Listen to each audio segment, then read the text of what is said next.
All right, hello everybody on the line, and thank you so much for joining us today for what I know will be a great and informative webinar.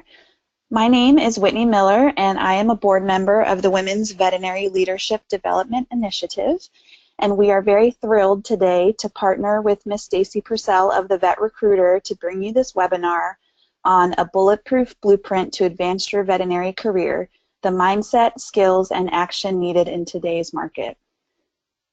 WVLDI is a grassroots organization that was formed to support women in seeking and achieving leadership, policy, and decision-making positions within all areas of professional veterinary activity.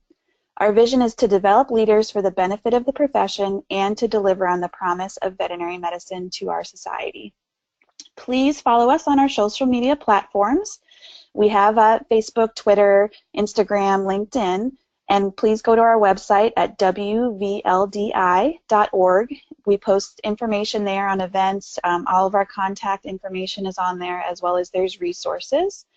We have events at most of the major veterinary conferences, different CE sessions, as well as networking events, so always be on the lookout for those when you're attending your CE. And now it is my great pleasure to introduce Ms. Stacy Purcell. Stacy has over 20 years of experience in executive search, recruitment, and consulting, and works both in the animal health industry as well as the veterinary profession with veterinary practices. You can get in contact with Stacy through thevetrecruiter.com as well as follow their job openings on her website. We will be recording this webinar and it will be available to listen to afterwards online. I myself have benefited from Stacy's insight and help while navigating the career landscape, and she's a great networking contact. And now I will turn it over to Stacy. All right, thank you so much, Whitney, and hello everyone. Good afternoon. I want to thank WVLDI for hosting today's webinar.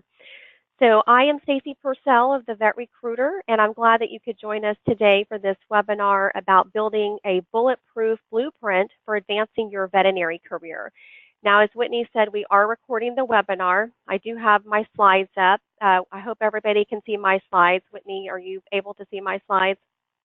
Yep, I think we're good to go. Okay, great. All right. Well, as you can see by the title of today's presentation, there are three main areas that I'll be exploring with this webinar. And let me see why my slides are not advancing. Okay, there we go. All right, so the three main areas that I'll be exploring with today's webinar are mindset, skills, and action. And before we get to the first of those areas, I'd like to lay some groundwork. That groundwork takes the form of the challenges that currently exist in today's marketplace. If you want to advance your veterinary career, then you must know about some of these challenges. And there are four main challenges that I would like to discuss today, starting with this one. The fact is that more and more people are competing for the best jobs in the marketplace. And I'm talking about not just jobs in general, but the best jobs. And it is true that the economy has been growing since the Great Recession. It's also true that many of the jobs that were lost during the Great Recession have been replaced. However, the population has also increased during that time with more people entering the workforce. And not only are more people competing for the best jobs, but there are also not only are there more people competing for jobs in general, but there are also more people competing for the best jobs in the marketplace. Now, in my recruiting practice, I work both in the veterinary profession as well as in the animal health industry. And there have been a lot of mergers and acquisitions and consolidations on both sides. In the veterinary profession side, there are a lot of job opportunities right now, even with all the consolidation, because they're not necessarily reducing the number of veterinary clinics after these consolidations happen. On the industry side, there seem to be about half of the companies, especially the large ones, than when I first started as a recruiter in the animal health industry about 20 years ago. And because when consolidation happens on the industry side, they don't necessarily need two sales departments or two marketing departments. They're trying to increase their efficiencies. And so sometimes, unfortunately, people lose their jobs. But not only that, there are a lot of people who are trying to make a move right now from the veterinary profession to working in industry. And so the competition to get good jobs in industry right now is particularly fierce. Challenge number 2 is that some of the most sought after jobs are not posted online. So more people are competing for the best jobs, and the problem is that many of these positions are also not advertised online. And as a search consultant or recruiter, I use those words interchangeably, I have filled numerous jobs before they were posted anywhere online. And if jobs are not posted online, this means that you might not have access to them and you can't apply for them if you're not aware of them. The third challenge is applying directly for jobs, including through online job ads, is simply not effective. Hiring expert Lou Adler wrote a great article a few months ago titled "Why Job Boards Are the Worst Way to Get a Job." In that article, Lou referenced a report from Lever Co., an applicant tracking system, and the report stated that among their clients, only one person out of 150 people found a job by applying directly, either on the company's website or through an online job posting. And this ratio was based on 1.5 million applicants for 15,000 different jobs. So if you see a job online and you apply for it, this means you have a 1 out of 150 chance of getting hired, and that might be if you're lucky. So when you leave yourself at the mercy of job postings, there are many variables that are out of your control. And as we discussed in Challenge 2, some of these opportunities are not posted at all. And this is another reason why relying on job postings alone will only take you so far with your job search and your career. The fourth challenge is that job security is a myth. In today's employment marketplace, there is simply no such thing as job security. And as I just mentioned, there have been countless mergers and acquisitions within the veterinary profession and the animal health industry. And some of these mergers, especially in the animal health industry, have resulted in layoffs. So people have lost their position, and it's not necessarily because of something they did. It was just a matter of the circumstances. So no matter what you have accomplished so far in your career, there are no guarantees that the job that you have today will be there tomorrow. So even if you're happy in your current job, it's in your best interest to keep your options open and to be receptive to other employment opportunities. So now that I've laid that groundwork, let's talk about the proper mindset for advancing your veterinary career or animal health career. And the first step is recognizing that there are two main ways that professionals can grow their careers. The first way is that you can grow your career with your current employer. And the second way is that you can grow your career by finding a better employment opportunity with another organization. Each year, millions of people choose one of these two paths, and it doesn't matter which one you choose as long as the path you choose is the right one for you. So with that in mind, organizations want employees who will do three things, or all three things, or one of these three things. Number one, make the company money. The second thing is to save the company money. And the third thing is to provide the organization some other form of value. It doesn't matter if you want to grow your career with your current employer or with another employer, you must provide value, whether that value is making money, saving money, or other ways of providing value. So let's use the example of growing your career with your current employer. In order to maximize your earning potential with your current employer, you must maximize your value as an employee. And if you take away anything from today's webinar, this is the most important thing I'd like for you to remember, and this is something that you can write down. There is a direct correlation between these two things: the value that you provide to your employer and your earning potential and opportunities available to you within that organization. And two main ways to increase your value is to make your company money and to save the company money. Now, this is one part of the mindset that you should have. When it comes to your career, you must think of your career in terms of adding value to other people first. You must add that value to others before expecting to receive things from other people. Now, this is called the principle of reciprocity. This principle means that when somebody gives us something, we feel compelled to give something back in return. And that is why you should focus on always giving to other people instead of taking. And that way, when the time comes, you will be able to make a withdrawal from their trust bank account. and that withdrawal could be in the form of a job opportunity. Now, I think this philosophy is best summed up with a quote from motivational speaker Zig Ziglar. And he said, "You can have everything in life that you want if you will just help enough other people get what they want." So focus on what you can do for other people and focus on the value that you can provide for them. If you make that your focus and you benefit other people, then what you want will be taken care of.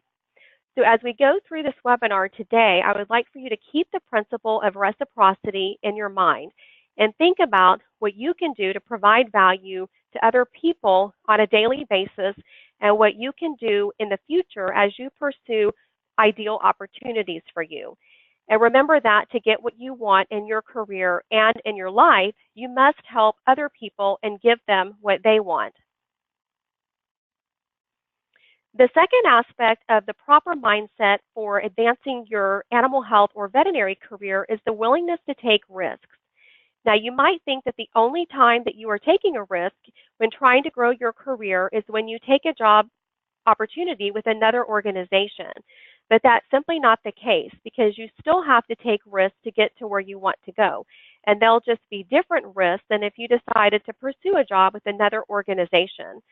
So what are some of the examples of the risks that I'm talking about? Well, some of them could be talking with your current boss about what's making you unhappy in your current job situation, or talking with your boss about a promotion, or talking with your boss about other positions or growth opportunities within the company. Now, as you can see, there are risks involved in whichever career path you choose, either staying with your current employer or making a decision to leave and go to another employer. Now, of course, choosing to grow your career by seeking a job with another organization also involves taking risks. However, sometimes it doesn't just stop with that. There are other considerations involved too, such as accepting a job with another company that could involve more responsibility than what you have right now, or moving to another part of the country to pursue a better opportunity, or even moving to another country for a better opportunity. And I have seen people take risks and be rewarded for taking those risks. I've also seen people that do not take risks and then they become penalized for not taking risks. And it didn't matter whether they were taking risks with their current employer or taking risks by joining a new employer. And I have a number of case studies, and because I've worked with thousands of people over the years, there's many examples that come to mind. But sometimes individuals will tell me, such as this person living in Topeka, Kansas, he said, "I want to take the next step in my career," but he was only willing to work in Topeka, Kansas. So he was choosing one city in the world to live in and ruling out opportunities in any other locations. So he was not willing to step out and take a risk. And I understand that sometimes people can't move and they do have restrictions, but it is very limiting to their career. So what are some of the things that stop people from taking risks? Well, probably the biggest one is fear. There are a lot of things that people fear, including in the professional realm, and they include some of the following: fear of the unknown, fear of failure, fear of not meeting expectations, fear of making the wrong decision, or fear of stepping out of their comfort zone. And I have an acronym that I use for dealing with fear, and that acronym is false evidence appearing real. Now, to some degree, fear of change and fear of the unknown are natural emotions. We're all human. However, there are a couple things to keep in mind about fear. Many times in the professional world, people experience the emotion of fear without an actual reason to experience fear. And as a result, what they're actually fearing is the anticipation of an event and not the event itself. Now, I have an example that we can probably all relate to. When you were a child, getting a shot may have been a frightening experience. And if so, you probably remember the drive to the doctor's office and the questions that were running through your mind, such as how big would the needle be, or how many shots would you be getting, or how bad would it hurt? I mean, I know I still have those concerns today. If I know I'm going to get a shot, I wonder those things. But when you got to the doctor's office and you got your shot, you probably discovered that thinking about the shot was worse than actually getting the shot. It's the same with overcoming fear and taking a risk. Similar to getting a shot, all sorts of questions race through your mind about the situation. And like getting a shot, it can often turn out that a lot of your fears are unfounded. So instead of looking at a situation with fear, start looking at it as an opportunity, because it could be an opportunity to do something great that's going to lead to some career growth. And nobody ever grew their career by leaps and bounds by playing it safe all the time. Be willing to go after opportunities when they present themselves. And remember, this does not necessarily mean that you have to leave your current employer for another position. You can also seize opportunities there with your current employer, including accepting a promotion or the responsibility to head up a new project. Now, unfortunately, there is a perceived comfort level involved in maintaining the status quo and not taking risks, and there are two problems with this. First of all, none of us knows exactly how everything is going to turn out. It's just not possible. None of us have a crystal ball. And second, by being resistant to change and not taking risks, what you're actually doing is choosing not to grow. And in today's job marketplace, growth is not an option. Growth is mandatory for anybody who is looking to remain valuable and also relevant to an employer, and that includes your current employer. So before you can seize an opportunity, you have to be willing to recognize it as such. And if you view an opportunity as a risk, then you're less likely to seize it. And I have many stories that illustrate what can happen when somebody views an opportunity as a risk. For example, I was at a veterinary trade show and I ran into somebody that I know, and this person ran a large organization and has seen a great deal of things over the years. So during our conversation, he was telling me the story of someone in the animal health industry, and for the purposes of this webinar, I'll refer to that person as Joe. So according to this individual, this coworker, this colleague that works in his organization, Joe, has been in the same function for his entire career, doing mostly the same thing year after year after year. And Joe was once given the opportunity to learn another area of the business, but he turned down the opportunity, which he now regrets. So now Joe is stuck in the same role and the same function in his company's business, and as a result, he feels pigeonholed. So not only that, but Joe's company does not view him as a risk taker or as someone who has experience in any other area of the business other than his department. So Joe now is no longer a spring chicken, and so he expressed concern to my friend that other companies are not willing to take a chance on him, and his current company is not willing to take a chance on him anymore because they had offered him an opportunity in the past and he turned it down. So Joe now feels stuck to ride out his career in the same position with the same company, and that's not actually what he wants. So I called Joe Pigeonhole Joe. In another situation, I called an individual about an opportunity with one of our clients, an opportunity that was better than the position she currently held. And what made it better? Well, one, it offered more compensation and greater responsibility. It was also located geographically in an area where she said she would rather be. It was closer to family. And she was going to report directly to the head of the business unit. At her current position, there were 3 people between her and the business unit head. She did agree to go on a face-to-face interview, and following that interview, my client was very interested and wanted to move her forward in the interview process. However, she declined to go forward, and she said that she was intimidated by the role, and she said she was afraid that she would not meet my client's expectations. The hiring manager, on the other hand, could not disagree more. The manager was very interested in this person and was disappointed that she did not want to move forward. And she was already on the short list of candidates and had an excellent chance of receiving an offer of employment. And I told her she was selling herself short. But she allowed fear to dictate her actions, or in this case, her inactions. But the reality of the situation is that she is paid less than her peers. And I know that because I've talked to most of her peers and I know that they're paid more. She's allowed herself to get stuck in her current position, which is offering limited opportunity for growth. So she had an option, better option, but she rejected it before she had a chance to see where it could go. She turned it down before she even had an offer to consider. And situations like this one are why I tell people that when it comes to turning down a job opportunity, there is really nothing to turn down unless you literally have a job offer in your hand.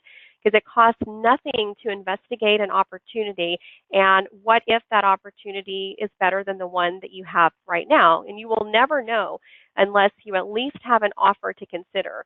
And actually, if you don't have the offer in hand, then there really is not a decision for you to make. You're really turning down the idea of an offer and not an actual offer. Now, think about these examples for a moment in terms of your career and your current job situation. Do you look for opportunities? Do you see them as opportunities, or do you see them as a risk? And are you seeking to grow, or will you end up being like my example of Pigeonhole Joe? So we'll talk more about fear later, but I want to move on to the second part of our webinar, and that part is the specific skills that are the most valuable to employers. There are basically two types of skills that organizations look for in potential employees. Those types of skills are hard skills and soft skills. And before we go any further, let's define these two terms. Now, hard skills possess the following two characteristics. They are teachable skills, which means that you can learn them. You can either teach yourself, other people can teach you, or both. And secondly, they are quantifiable. This means they produce quantifiable results, and you can be graded and evaluated for your ability. Soft skills, on the other hand, refer to skills that involve the way that you interact with other people, specifically your boss, your coworkers, your customers, your clients. Now, soft skills are also referred to in other ways, one of which is people skills, which you've probably heard before. There's a weird buzz on the line. Okay, it just went away. I don't know what that was. Okay. Hard skills possess the following two characteristics. Like I just said, they're teachable skills and they're quantifiable. Soft skills, on the other hand, refer to skills that involve the way you interact with other people. So like I was just saying, your boss, your coworkers, your customers. They're the people skills. Now, it doesn't matter necessarily if a skill is hard or soft. It has to do one of the three things that we discussed earlier in the webinar. You need to be able to help the company make money, save the company money, or provide value in some other way to the company. It all comes down to value. The skills that employers want are the ones that will provide them with tangible value of some kind. If you can't offer that value to employers, they will be less likely to want to hire you. A lot of professionals have the same hard skill set. I'm hearing that buzz again. I have no idea what that is. But that hard skill set equates to a certain amount of value. So the question becomes, how do you set yourself apart from everyone else? And that answer is with your soft skill set. Okay, so the soft skills that are the most valuable are called transferable skills. These are soft skills that can be applied to a number of different areas within the specific industry, and they can be transferred from one career to another. And that's not to say that you're looking to get out of your current field of expertise, but if transferable soft skills have that kind of power, then they can help you a tremendous amount. So as an example, let's say that you and another candidate are competing for the same position, and both of you have about the same level of hard skills and the same amount of experience, then soft skills will break the tie. And actually, transferable soft skills will really break that tie since they make you even more valuable as an employee. So the goal is to have as many transferable soft skills as you can, and they make you more valuable to your current organization, and they will make you a more attractive candidate to other organizations once you make the next move in your career. So we'll now take a look at 4 main transferable soft skills, and I got one slide ahead here. The first one is communication. The ability to communicate well is not just a valued skill in the employment marketplace, it is a cherished skill. And that is because miscommunication can be a destructive force within the workplace. All it takes is one miscommunication between two individuals to derail a project or kill a deal. I'm sure all of us have experienced miscommunication at some point. And I'm not just talking about verbal communication skills, but it's important to be proficient in all forms of communication because that is essential to increasing your worth and value as an employee and as a candidate to other employers. And so that also means written communication skills as well as the various forms of nonverbal communication. The second is time management. The ability to maximize your time, not to mention the time of other people, is an extremely valuable skill. That means you get more done in less time. Employers want to hire people who get more work done in less time because that equates to higher levels of production, which in turn equates to higher levels of revenue and ultimately higher levels of profit for the employer. And that is exactly how you tie a skill or trait directly to a potential employer bottom line. The third is sales, or more accurately, the art of persuasion. Now, this does not mean that you have to work in a sales role where you're actually selling things and earning a sales commission. However, the ability to sell something is valuable no matter where you work or the position that you hold. And basically, it boils down to the ability to make other people see your point of view on a subject. So no matter what industry or field in which you work, ideas are bought and sold on a daily basis. If you possess the ability to persuade other people, then you possess value that not everybody else has. And even if you are a veterinarian in a practice, you are selling yourself. You are selling to your clients their compliance, that they're going to follow your guidance and expertise. So all of us, no matter what role we hold, we're all in a sales capacity. So the fourth is leadership. Now, not everybody is a leader, because if everybody was a leader, then nobody would be a leader and there would be no followers. You've probably heard sayings like there are too many chiefs and not enough Indians, or maybe there are too many cooks in the kitchen.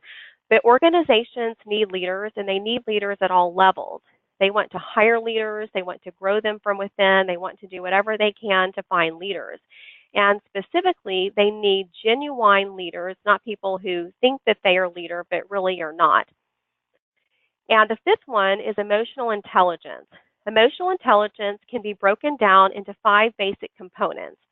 And those components are awareness, and this means that you should be aware of not just your own emotions, but also the emotions of other people. And this involves being able to identify what those emotions are. That's because you can't understand them if you can't identify them in the first place. The second is regulation. And there are 2 parts to this. First, there is the ability to control your own emotions, especially your emotional response to what happens to you, because we all have things every day that happen to us.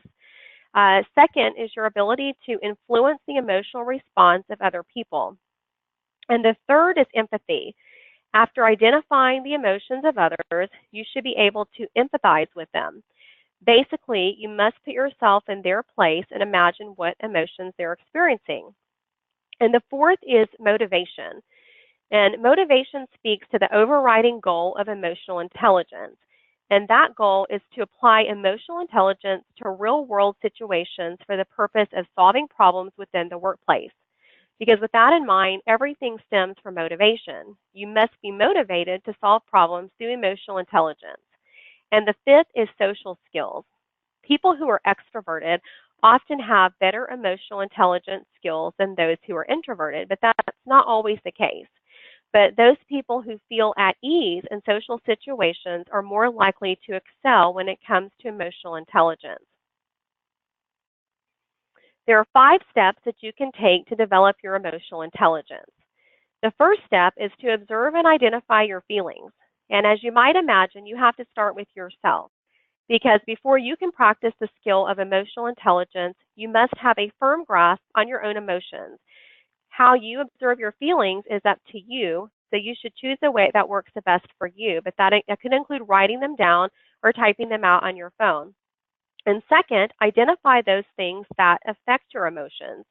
And before I go further, identifying your emotions is one thing, but knowing what is driving them is another. And this might involve quite a bit of introspection and self-analysis because sometimes what is affecting you is not readily apparent. And third, identify the things that cause you stress. Once you've identified those things that are affecting your emotions, you can more easily change those things that cause stress. And this is important because the goal of emotional intelligence is successfully handling not only your stress, but also the stress of other people in the workplace. The fourth thing is to put yourself in other people's emotional shoes. Before you can manage other people's emotions, you have to be able to empathize with them, which I just talked about. And to do this, you have to see things from their perspective or their point of view. When you do that, then you'll be able to identify their motivation for the things that they do and say. And then number 5, tie your efforts to a specific outcome or objective. So what specifically do you want to accomplish with your skills and emotional intelligence? And this can vary depending upon the situation, but it's important to have a specific outcome in mind because this can help you to stay the course during the situation in your pursuit of the outcome. And resiliency is a necessity when you're dealing with stressful circumstances. Another important skill in terms of advancing your career is negotiation. Now, negotiation isn't a skill that employers will hire you for per se, but it can come in handy during the hiring process, especially during the interview. And people sometimes think about negotiation in terms of money, and that is certainly part of the process, especially during an interview situation. But I have 3 tips for navigating money during an interview process, because I deal with people all day long, every week in job situations. And a big part of that is getting to the end of the process, and then it's time to negotiate an offer. So one of the things that I tell candidates who are going through a job interview process is do not talk about money too much. If a company is going to offer you a job, then the subject of money, it will come up eventually. And the purpose of going to an interview is to get a job offer. You don't want to jeopardize your chances of getting a job offer. And after all, like I said before, there is no decision to be made on your part unless you actually have a job offer in hand. And so wouldn't it be best to get an offer so that you know what decision there is to make? And if you're focusing too much on money before an offer is even given, then you might not receive an offer at all. And that's because company hiring officials do not want to hire candidates whose number one priority is compensation. And the reason for that is because if they believe that they're only money motivated, they'll also believe that you might either accept a counteroffer from your current employer or that you will leave the organization as soon as another company offers you more money. So the second point is do not bring up money first. It's always best to let the employer bring up the topic of compensation first. If you choose to look at other opportunities in the marketplace and you're going on job interviews, your job at the interview is to sell yourself as being both qualified and interested in the position so that the employer will want to make you a job offer of employment. If the employer is interested in you at some point, they're going to bring up the compensation topic. When the employer brings up money, the best way to handle this question is to say, obviously, I'm looking for your best offer, but career challenge and opportunity will weigh heavily on my decision. You must have a range in mind that you're planning to pay the person in this position.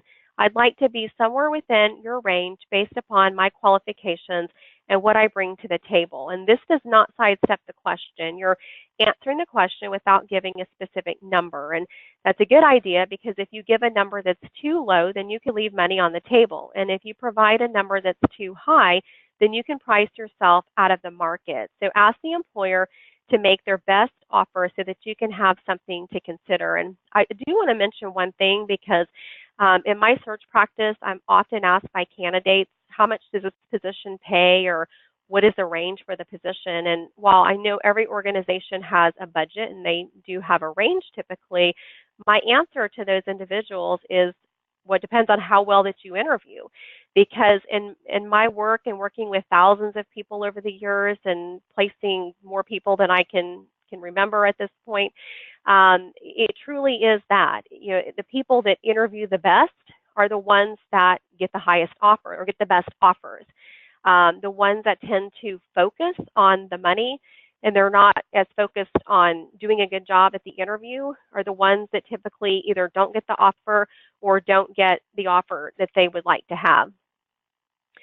The third point I want to make is do not accept the first offer unless you're working through a recruiter, because a company will not always make its best salary offer right away. And some hiring officials expect that there will be some negotiation regarding the salary. Now, if you're working through a recruiter, the recruiter should know what your expectations are and what the employer's range is, and they should be able to help you negotiate a fair compensation package for both parties. And the recruiter should ask their client to make their best offer and be able to accept it on your behalf because they should already know what you need. Now I'm going to discuss the single most important factor that contributes to career success. And everything I've said up to this point is important, but they won't mean much if you don't practice the next thing I'm going to talk about. The most important factor that contributes to career success is being open to opportunity. During my more than 2 decades of working as a search consultant, I have literally spoken and worked with thousands of professionals. And during that time, I have learned there are 2 kinds of people. There are those people who are open to opportunity and people who are not open to opportunity. And here's something else that I've learned. The people who are open to opportunity are typically more successful in their careers than those people who are not open to opportunity. Now, that's not always the case, but it is the case in the vast majority of instances.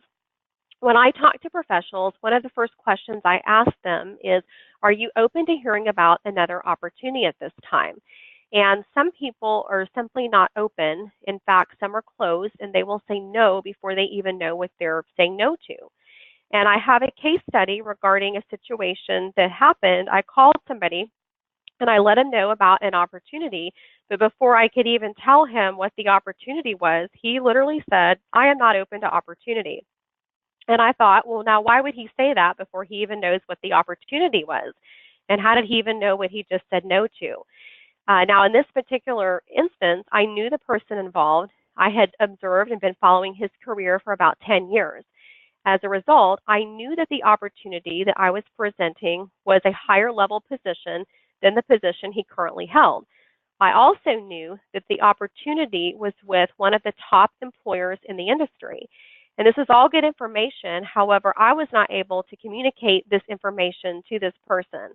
This individual did not know what the position was, what company it was with, or anything else about it. All he knew was that I was calling about an opportunity and he was not interested in hearing about any opportunities.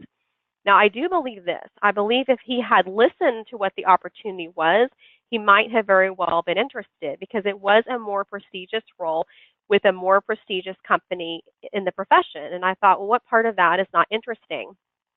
One of the most successful people that I know within the animal health industry told me that early in his career, his mentor instructed him countless times to never say no to an opportunity without first hearing about the opportunity.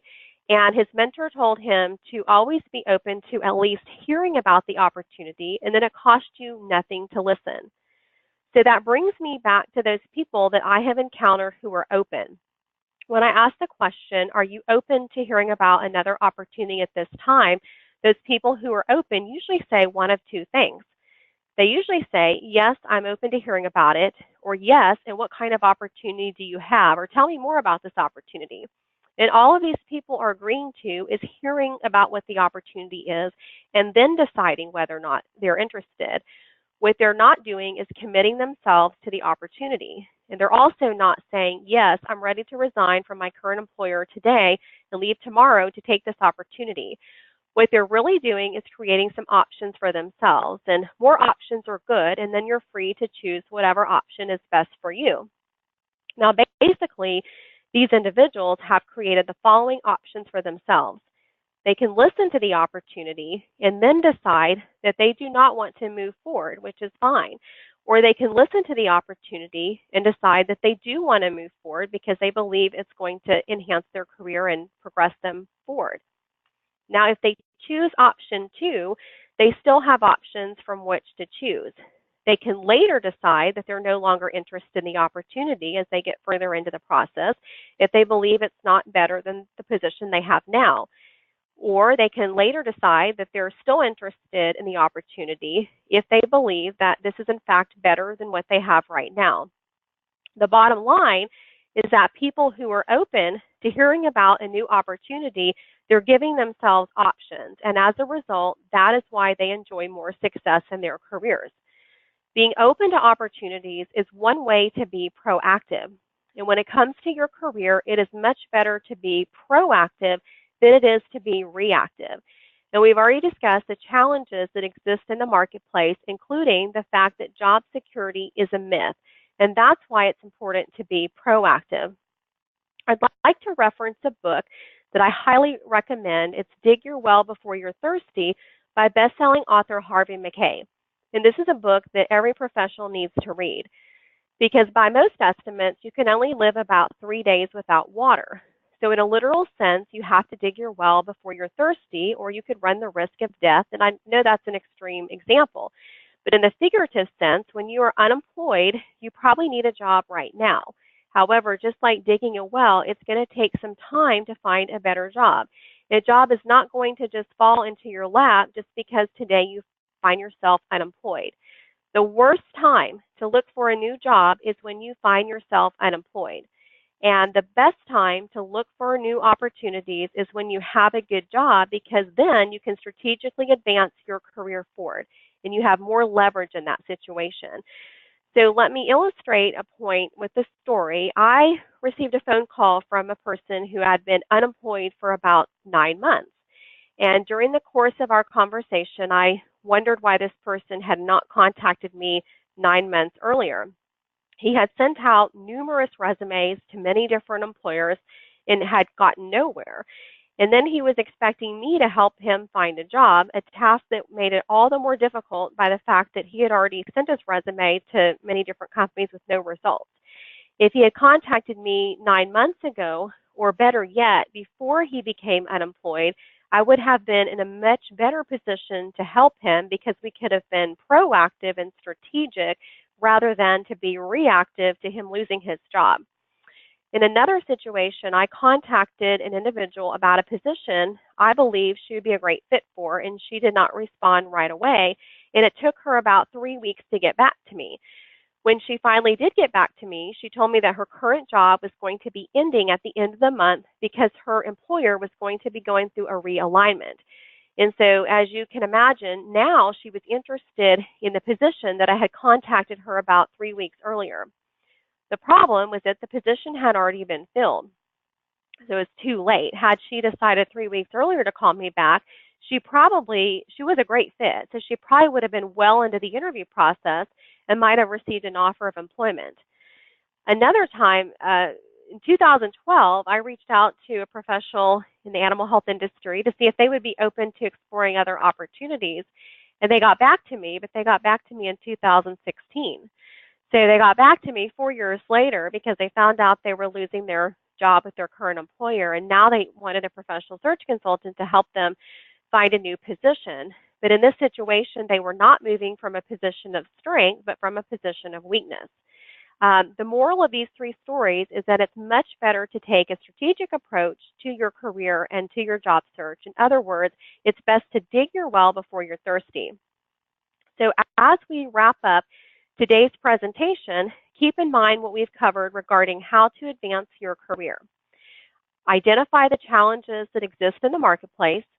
Decide which way you would like to grow your career, either if there's opportunities with your current employer or if you're going to need to leave to go to look for opportunities at other employers. Shift your mindset with the principle of reciprocity. What can I do for other people first? And then be willing to take risks and let go of fear. And look at opportunities as opportunities and not as risks. Gain transferable soft skills, because I believe that some of these soft skills are things that can be taught and learned. They're not necessarily something that we're born with. And it's important to be proactive instead of reactive and be open to opportunity. Don't be closed to opportunity. And if you do these things, I can say with almost certainty that you're going to give yourself a better chance of success of advancing your career. And as I said, I've been in search for over 20 years now, and I've seen what works and what doesn't work. And what we've discussed today are things that definitely do work. So if you have any questions about what I've talked about or how you can take the next step in your career, you're welcome to contact me. Here's my contact information here. And also, we do a monthly newsletter. We send out a newsletter with career tips twice a month and hot job opportunities. And you can also connect with the Vet Recruiter on the different social media platforms. Um, so I think we might have some questions. I don't think I said at the beginning, actually, we don't. At the beginning of the webinar, I should have said that we're open for questions. Looks like we actually do have a question here. If you do have any questions, feel free to post them in the question box there on your screen. But somebody asked, what suggestions do I have for Pigeonhole Joe? And that's a very good question. What I would suggest to Pigeonhole Joe is I would have him talk to his current employer and just let them know that he is open to opportunities, and maybe explain why he wasn't open to opportunities earlier in his career. Maybe his circumstances were different at that time, where the role just, he could not handle the role. Maybe it required more travel, or there was some reason he couldn't do it. But I would go back to his current employer and try to convince them that he is open for growth and he does want to. There's also things he could do outside of his employer. He could take classes. He could maybe go back to school, learn some new skills, maybe learn some new technology. But I would first advise him to try to do everything he can in his current employer to try to feel things out and see what there might be available and try to convince them that he is open to career growth. And then secondly, if he's not able to find opportunities within his current organization, then I would recommend that he start networking with other organizations. And that's really the biggest way to find opportunities is through networking, because you never know who somebody else is going to know. Your contacts know people that you don't know, and they can introduce you to people that may have opportunities that don't know you, but if they were aware of you, they may be able to present you with opportunities. So I would say networking is one of the best ways to find out about job opportunities and to get to know what other people are working on and what other organizations are doing. So that would be my recommendation. So if you have any other questions, feel free to post them now. I don't see any other questions. Hey, Stacy, it's Whitney. I'm going to ask a question. Thank you so much for that wonderful webinar. It was so informative and such good information. So my question, I think probably one of the things that folks would struggle with the most is when you talked about, approaching your current supervisor or workplace with either looking for promotion or even just discussing maybe some pain points within the organization that you may be experiencing. Do you have any specific recommendations for how to approach that conversation? Because I know folks are always worried if I bring up something that I don't like, it may affect my either advancement ability or even my job security. That's a very good question, and what I would say to that is that timing is everything. Approach your current employer when they're not in the middle of a merger acquisition or when there's a deadline pending. If there's something going on that is really keeping the supervisor tied up and busy, that's not a good time. I would wait until maybe a slower time, or when the supervisor's in a great mood and doesn't have a lot of pressures and deadlines, and I would be prepared. I would go back and I would think about all of the things that you have done to benefit your organization and all the things that you've contributed. And I would sit down with your supervisor and just let them know that you're interested in talking with them First of all, I'd make an appointment, let them know that you would like to sit down at a time that's convenient for them to discuss your career. And then once you make that appointment, you sit down with your supervisor, I would let them know. You have to toot your own horn in this situation because you can't necessarily expect that your supervisor is going to remember all of your contributions to the organization, because you have to think about your supervisor is focused on their own career, and they're worried about their own career and advancement and the responsibilities they have within the organization. So you have to remind them of your contributions and what you've done to the company, and then let them know that you want to continue to benefit the company by, and also growing your own career within the organization. So you might just ask them questions about that and just say, what opportunities do you see for me within the organization to grow new skills and gain more experiences that I can use to continue to benefit this organization. So that would be the first step I would take. But like I said, timing and finding the right time to have that conversation is key. Great. And I don't think I'm seeing the questions come across on my platform. Not sure if any more questions have come across for you. Let me look here. I think there is another question. I think there might be a couple. Let me just look here. Trying to figure out how to expand this box where I can see more of it. Okay, if an individual is not sure. Okay, here's a good question. Someone is asking, if an individual is not sure about whether they are really looking for another position, but they're curious to see what's out there, would you recommend that the individual reach out to me to begin a dialogue? And I would say absolutely yes. I have people that reach out to me all the time. I mean, daily. I get people reaching out to me about their career. I mean, sometimes it's just a question about their compensation or what I'm seeing in the industry. Questions like, can you tell me if my compensation is competitive to what you're seeing with other people in the profession with my level of expertise at other companies?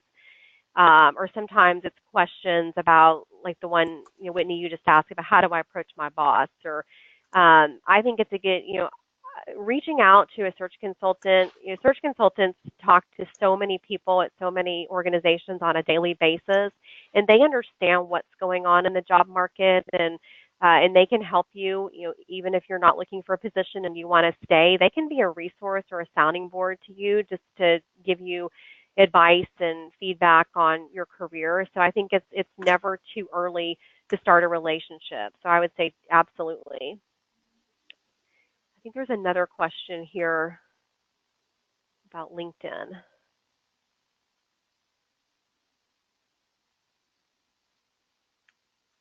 Somebody's asking about approaching networking using a marketing sheet like LinkedIn.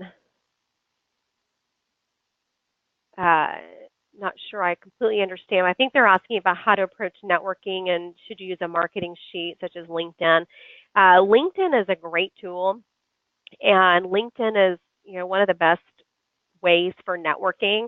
You can start with your connections on LinkedIn, and you'll notice that your connections are connected to other people that you might want to be connected with.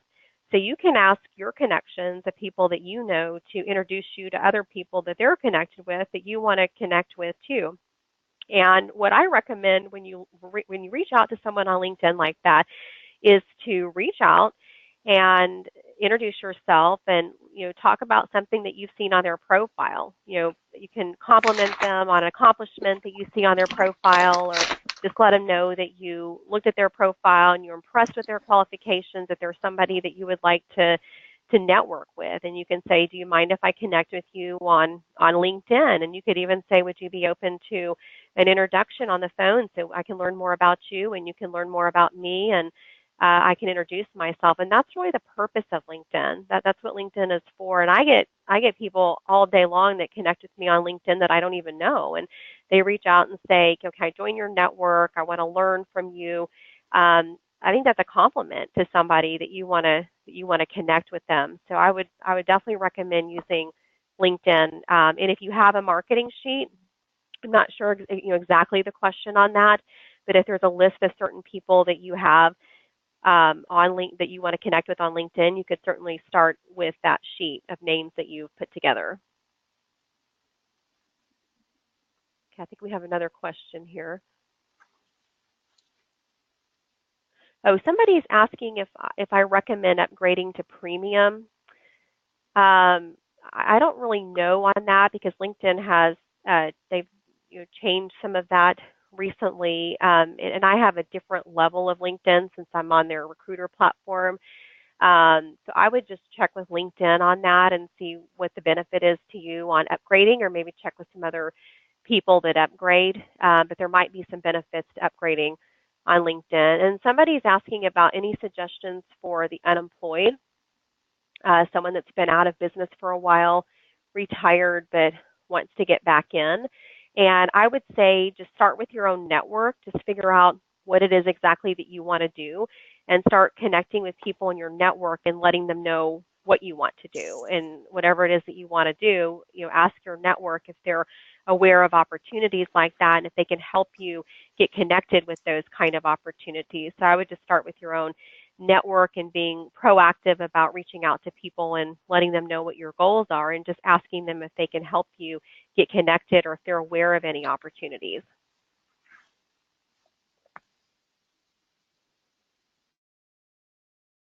And if anybody, that looks like the last question, if anybody does have any other questions after we close here, you're welcome to send me an email.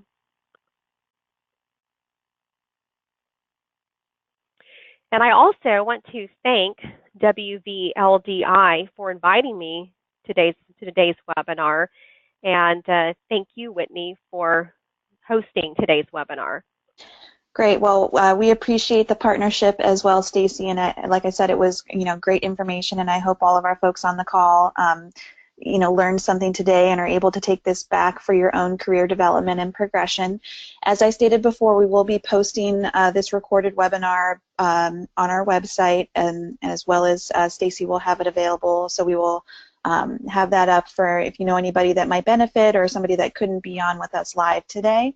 And as Stacy said, you can contact her at her different various ways to contact her that are up on the screen, as well as social media.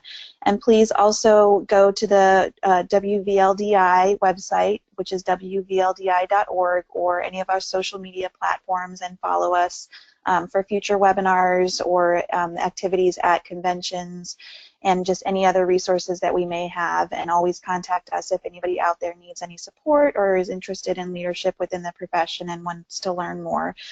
So again, thank you so much, Stacy, and we really appreciate all the information, and I hope everybody has a great day. Have a great day. Thank you.